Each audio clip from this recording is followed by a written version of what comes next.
पुणे महानगरपालिका निवडणुकीमध्ये दोन्ही राष्ट्रवादींनी एकत्र यावं अशा पद्धतीच्या चर्चा सुरू आहेत. खुद्द अजित पवार यांनी सुद्धा यासाठी पुढाकार घेतल्याचं सांगण्यात येत आहे. पण राष्ट्रवादी काँग्रेस शरद पवार पक्षाचे पुणे शहर अध्यक्ष प्रशांत जगताप यांचा मात्र याला कडाडून विरोध आहे. याआधी सुद्धा प्रशांत जगताप यांनी त्यांची भूमिका मांडलेली आहे.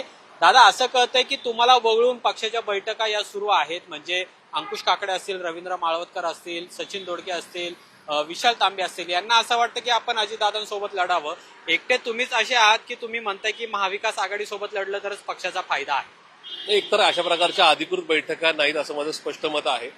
महाराष्ट्र प्रदेश राष्ट्रवादी काँग्रेस पार्टी शरदचंद्रजी पवार पक्षाचे प्रदेशाध्यक्ष सन्माननीय शशिकांतजी शिंदे साहेब, माझं श्रद्धास्थान आणि आमचं दैवत आदरणीय पवार साहेब किंवा आमच्या लोकप्रिय नेत्या खासदार सौ सुप्रियाताई सुळे यांच्या स्तरावर कुठल्या प्रकारच्या अधिकृत सूचना नाही किंवा मला तशा प्रकारचा फोन कॉल किंवा मेसेज सुद्धा नाही. तरी सुद्धा काही दोन चार मंडळी अशा प्रकारची चर्चा करतायत. अर्थात त्यांची ती वैयक्तिक बाब आहे, पण ती वैयक्तिक बाब सुद्धा सिरियसली घ्यावी लागते. अशा प्रकारची आजची परिस्थिती आहे. या अनुषंगाने दोन्ही पक्षांमध्ये अशा प्रकारची या दोन पाच लोकांची बैठका चालू आहेत तसे माझ्याही कानावर आल्या. माझं स्वतःचं त्याच्यामध्ये स्पष्ट मत आहे की महाविकास आघाडी भंग करू नये. काँग्रेस, राष्ट्रवादी शिवसेना, उद्धव बाळासाहेब ठाकरे या तीन पक्षांनी एकत्रित पुणे महानगरपालिकेची राज्यातली निवडणूक लढवावी. खूप चांगलं वातावरण आहे. महायुतीबद्दल या शहरामध्ये प्रचंड राग आहे. भ्रष्टाचाराची प्रकरणं असतील, गुन्हेगारी असेल, या सगळ्या बाबतीत असं असताना माझा हा काय अट्टहास नाही, पण माझं स्पष्ट मत आहे की आम्ही खूप कष्टाने, म्हणजे हे शहर पवार साहेबांचं मध्ये, हे शहर सुप्रियाताईंचं पण नाही आणि हे शहर अजितदादांचं सुद्धा आहे. अजितदादांच्या बरोबर, म्हणजे सन्मान्य अजितदादांच्या नेतृत्वाखाली मी 24 वर्ष कामकाज केलं. या राज्यात त्यांचा जवळच्या विश्वासू सहकाऱ्यांमधल्या पहिल्या 10 मधला मी कार्यकर्ता होतो.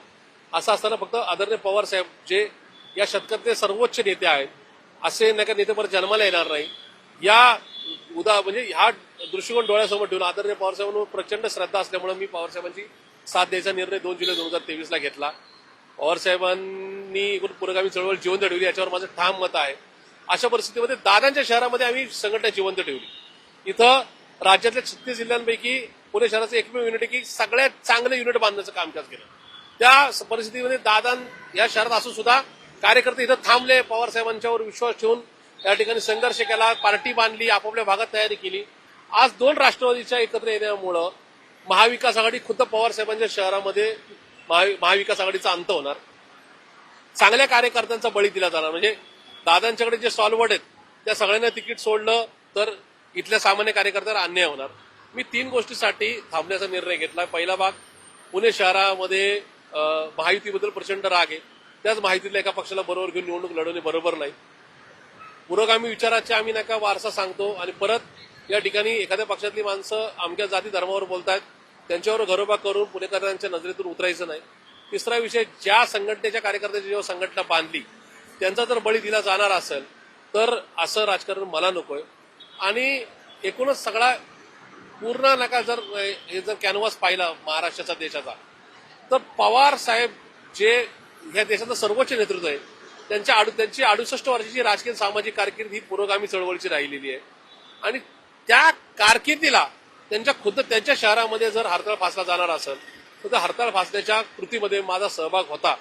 अशा प्रकारचा डाग माझ्या कारकिर्दीवर, कामगिरीवर लागू नये म्हणून मी थांबण्याचा निर्णय. ही जी युती किंवा तुमची काय आघाडी होईल ती पवार साहेबांच्या सांगण्यावरून किंवा सुप्रियाताईंच्या सांगण्यावरूनच होणार आहे, फक्त स्थानिक पदाधिकाऱ्यांच्या सांगण्याच्या वरून ही युती होणार नाहीये ना, असं तुम्हालाही वाटत असेल? ठणकावून सांगतो, आदरणीय पवार साहेबांचं नाव याच्यात कुणी जोडू नये. मी सुद्धा जोडू नये, समोरून पण कोणी जोडू नये आणि पत्रकारांनी सुद्धा जोडू नये. पवार साहेबांचा पुण्यातल्या किंवा राज्यातल्या, देशातल्या अशा कुठल्या प्रकारच्या युती आघाडीला पाठिंबा नाही. स्थानिक स्तरावरच्या काही कार्यकर्त्यांचा तो हट्ट असेल तर तो म्हणजे ती पक्षाची भूमिका नाही, पवार साहेबांची भूमिका नाही. त्याच्यामुळे माझ्या सरकारला असं वाटतं की जर असा निर्णय होणारच असेल तर आपण थांबावं.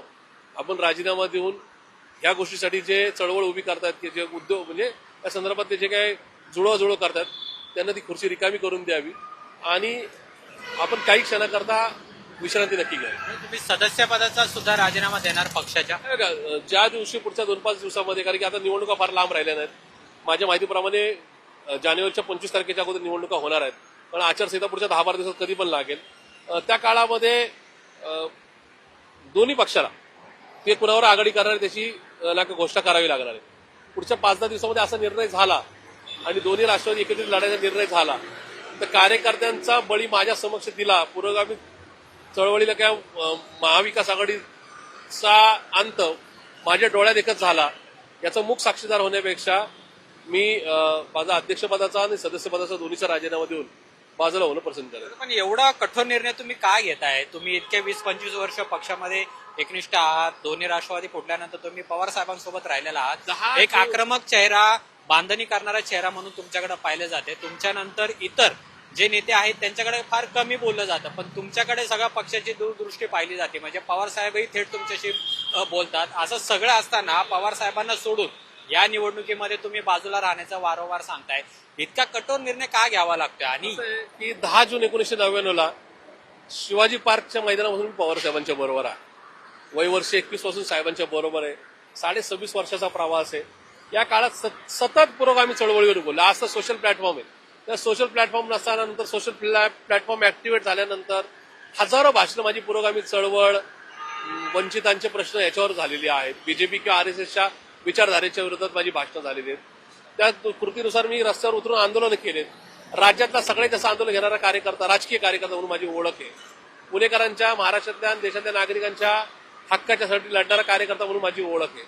अशा परिस्थितीमध्ये एक पक्ष महायुतीतून 50 दिवसाकरता तुमच्या पक्षावर आघाडी करतो आणि परत निवडणुका संपल्यानंतर परत सरकारच्या पक्षाला पाठिंबा देतो.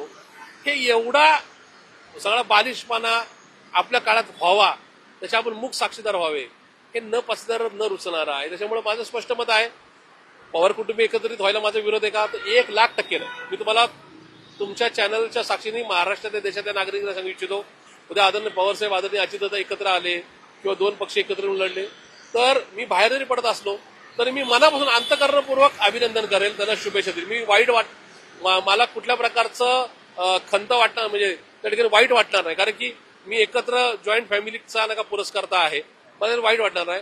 पण कुटुंबाचं एकत्रित येणं भाग वेगळा. 2 पक्षांनी एखाद्या शहरामध्ये विचाराची बांधिलकी बाजूला ठेवून आघाडी करणं वेगळं, आणि वैचारिक वारसानी पुरोगामी चळवळीचा एक लढवय्या कार्यकर्ता या नात्याने त्यासाठी नाही का कॉम्प्रोमाइज करणं हे माझ्या मनाला न रुचणारं आहे. मला अजूनही खात्री आहे की आदरणीय पवार साहेब असा निर्णय कोणालाच घेऊन देणार नाहीत. पण झालाच, ही जर विषय आहे, झालाच तर माझ्यासारख्या कार्यकर्त्यांनी नक्की थांबवा. पक्षामध्ये तुम्ही एकटे पडलाय असं वारंवार दिसतंय. अनेक नेते तुमच्या पक्षातले, पुण्यातले जे माजी नगरसेवक आहेत, पदाधिकारी आहेत, यांच्याशी आम्ही बोलतोय. त्यांचं म्हणणं की जायला काय हरकत आहे. त्याच्यामुळे तुम्ही पक्षामध्ये एकटे पडलाय. तुम्ही जो काही निर्णय घेताय तो तुमचा एक वैयक्तिक असा हा निर्णय होतो, असं सुद्धा सांगितलं जातं. पहिली गोष्ट, हा माझा वैयक्तिकच निर्णय आहे. मी पवार साहेबांच्यावर प्रेम केलं तर मी पक्ष न फोडता, पक्षावर न आरोप करता बाहेर पडणार आहे. मला कुठल्या प्रकारचं शक्ती प्रदर्शन करायचं नाही, पवार साहेबांच्या भावना दुखून द्यायच्या नाहीत आणि पवार साहेबांच्या नजरेत मला पडायचं नाही. त्यामुळे माझा निर्णय हा माझा वैयक्तिक आहे. उद्या पक्षाचा राजीनामा देताना मी आणि माझं कुटुंब राजीनामा देणार आहे, हा पहिला भाग. मला कुणाची फोडाफोडी करून पवार साहेबांना असं दाखवायचं नाही की बघा मी चाललो तर मी 500 लोक घेऊन चाललो, बिलकुल नाही. उद्याचा निर्णय कार्यकर्त्यांना काय घ्यायचे कार्यकर्ते बघून घेतील. जे कोणी असं बोलतायत त्यांच्याही विरोधात मी नाहीये. माझं म्हणणं आहे, त्यांना कदाचित त्यांचा स्वतःचा प्रभाग बांधता आला नसेल, मे बी मतदारांना कन्व्हिन्स करता आलं नसेल, म्हणून त्यांना अशा प्रकारे तडजोडीचं राजकारण करावं लागतंय. त्या तडजोडीचं राजकारण करणाऱ्यांना माझ्या मनपूर्वक शुभेच्छा. त्यांनी माझ्यावर काय बोलावं याच्याकरताही शुभेच्छा. मी मात्र त्यांच्यावर बोलून मी खुजा होणार नाही, माझी राजकीय उंची कमी करून घेणार नाही. त्यांनी ज्याची त्याची एक वैचारिक उंची असी, आपली उंची नका दाखवत असताना समोरची उंची मोजू नये, त्या कमी लेखू नये असं मला वाटतं. पण तुम्ही हे करत असताना हा सगळा क्षण भावनिक सुद्धा असणार आहे. तुम्ही सगळं हा निर्णय घेणार म्हणजे कुठेतरी तुमच्या राजकीय कारकिर्दीला ब्रेक लावण्यासारखं हे सगळं आहे. पवार साहेबांसोबत इतकं एकनिष्ठ असताना सुद्धा हा निर्णय घेणं पचणार आहे का हे तुम्हाला सगळं? असं माझं वय आज 47 आहे, 47.5 आहे. 21 वर्ष 1 महिन्याचा असताना मी पवार साहेबांच्या बरोबर आलो. 26 वर्षाचा प्रवास झाला. मधल्या 2.5 वर्षात तर पवार साहेबांना बरोबर मी राहिल्यामुळं मला कुठेतरी अमुक त्रास येईल, तमुक त्रास येईल, अशा प्रकारचे खूप धमक्यापणा आल्या. आर्थिक प्रश्न पण उभे राहिले, पण आम्ही साहेबांच्यावर राहिलो, कारण का साहेब पुरोगामी चेहरा आहे.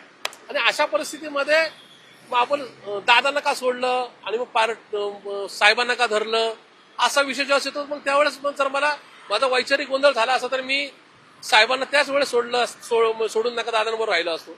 पण माझा वैचारिक गोंधळ होऊन न देता मी शांत राहणे, कोणावरही टीका न करणे आणि जे निर्णय डोळ्यामध्ये अश्रू सुद्धा आले दादा. निर्णय घेतात- इतका कठोर का तुम्हाला व्हावं लागतं आता या निर्णय क्षणात? घेतात त्यांना पाठिंबा देणे. पाठिंबा म्हणजे तसा पाठिंबा नाही, त्यांना पाठिंबा घेण्याकरता मोकळं करणे हे माझ्यासारख्याला बरोबर वाटतं. त्याचं कारण काय, शहर साहेबांचं आहे.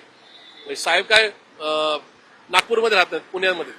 पुणे शहरासारख्या शहरामध्ये साहेबांनी काय निर्णय घ्यावा हा पक्ष साहेबांचा आहे, तो साहेबांचा निर्णय. माझ्यासारख्याने साहेबांच्या ताईंच्या निर्णयाच्या आडवं येऊ नये. मुळात हा साहेबांचा निर्णय नाही, पण जे कोणी साहेबांना ताईंना हा निर्णय घ्यायला भाग पाडतायत ते साहेबांच्या 68 वर्षाच्या पुरोगामी चळवळीच्या प्रवासावर कुठंतरी एखादा तरी प्रश्न उपस्थित करण्याची समोरच्याला संधी देतात असं माझ्यासारख्याला वाटतं. प्रशांत जगताप किंवा इतर कोणी नगरसेवक होऊ का नाही होऊ, त्यांच्या नगरसेवक होण्याच्या शर्यतीमध्ये एका शतकातल्या महान योद्ध्याचं, महान नेत्याच्या करिअरवर प्रश्न निर्माण करण्याचं कुणी धाडस करू नये किंवा चुकी करू नये असं मला वाटतं. दादा, पण तुम्ही याआधी सुद्धा 4-5 दिवस झाले ही सगळी चर्चा सुरू आहे, तुमच्या नाराजीची चर्चा सुरू आहे. पवार साहेब असतील किंवा मग सुप्रियाताई असतील, यांच्याकडनं काय बोलणं होतंय तुमच्याशी? नाही, आतापर्यंत मागच्या महिन्याभरात आदरणीय पवार साहेब किंवा सुप्रियाताईंबरोबर कुठल्या प्रकारची चर्चा नाही किंवा फोन कॉल नाही किंवा मेसेज नाही. म्हणून तर आज तुम्ही प्रयत्न केला स्वतःहून की असं असं घडतंय स्थानिक लेवलला? की मधल्या काळात नगरपालिका नगर परिषदेच्या निवडणुकीमध्ये पक्ष बिझी आहे. मी एक नाही का डिग्निटी किंवा त्या ठिकाणी कुठेतरी नाही का या संदर्भामध्ये एखाद्या घरातल्या आनंदाचा नाही का क्षण नाही का चुकीचा होऊ नये हे समजून घेणारा कार्यकर्ता आहे. आदरणीय पवारसाहेबांच्या घरामध्ये आज एक लग्न आहे, युगोदरी दादांचं लग्न आहे. त्याचबरोबर येत्या शुक्रवारी 5 तारखेला मान्य जयदादांचं, सन्मान्य अजितदादांच्या चिरंजीवाचं लग्न आहे. त्या काळात उगाच आपण मेसेज करून त्यांना शहरात असं चालले तसं चालले अशा तक्रारी करून त्यांच्या आनंदावर विरजन घालून असं माझ्यासारख्याला वाटतं.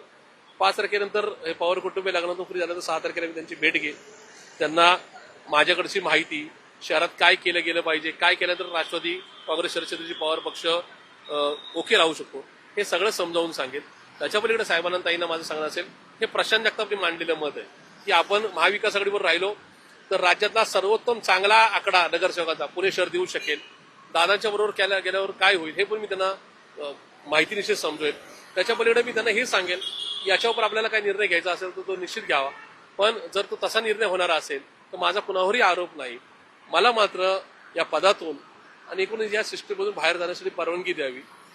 कुठलाही त्याच्यानंतर सुद्धा मी पार्टीच्या नेत्यांवर, पार्टीवर कुठल्याही प्रकारचा ब्लेम न करता, ज्यांनी मला एवढं सुख दिलं, पवार साहेबांच्या बरोबर अनेक शेकडो क्षण असे नका 2-5 मिनिटाचे त्या ठिकाणी त्यांच्याशी गप्पा मारायला, त्यांचं मार्गदर्शन घ्यायला, त्यांचे आदेश घ्यायला जे मिळाले ही माझ्या आयुष्यातली सुरेख आठवण. त्याच्यामुळं त्या सुरेख आठवणी खराब नाही होऊन द्यायच्या. खूप धन्यवाद दादा आमच्याशी बोलल्याबद्दल. कॅमेरामन तुषार नानावरेसह अमोल धर्माधिकारी, लोकशाही मराठी, पुणे. लोकशाही मराठी ऐका, पहा, जागरूक रहा.